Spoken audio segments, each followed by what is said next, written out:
Nabalot ng takot ang ilang picnic goers sa Gaco River sa Cabugao, Ilocos Sur dahil sa pagragasa ng flash flood doon. Narito ang report. Ang masayang piknik ng ilang pamilya sa Gaco River ng Sitio Reba, Barangay Kakadiran, Cabugao, Ilocos Sur, nauwi sa takot at pangamba matapos rumagasa ang tubig mula sa bundok kasabay ng malakas na ulan. Sa video na ito ng isang picnic goer, kita ang peligrong sinoong ng ilang individual makatawid lang sa ilog.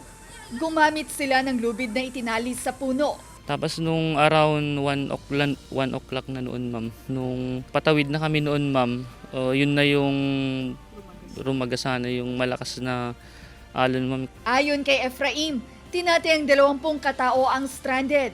Mabuti na lamang daw at naitawid ang mga maliliit na bata at mga motorsiklo bago tuluyang tumaas ang antas ng tubig. Nagdesisyon raw silang palakarin ng 1 kilometro ang mga tao upang makatawid sa mas mababang antas ng tubig. Si Mang Rolly ang isa sa mga tumulong. Yung asawa ko kasi ma'am nasa kabila pa. Kaya kung tumawid ulit, sinabihan ko yung asawa ko, hintayin lang kayo, tulungan kayo, itawid kayo sa tali. Kasi malakas na yung agos talaga ma'am.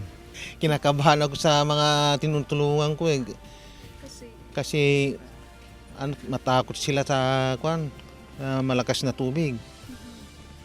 Kaya pinilit ko silang itinawid. Ligtas ang lahat. Ayon sa Cabugao DRRM office, hindi raw ito ang unang insidente ng flash flood sa lugar. Ilang kabataan din umano ang hindi nakatawid sa ilog na inabot ng gabi. Masakit doon. Mga around 6 to 7 na nangyari kasi madilim na. Pero nagawan pa rin namin ng paraan.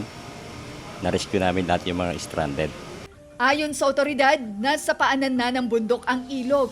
Kaya kapag nakaranas ng ulan ay hindi naligtas manatili roon dahil sa posibleng pagragasa ng tubig.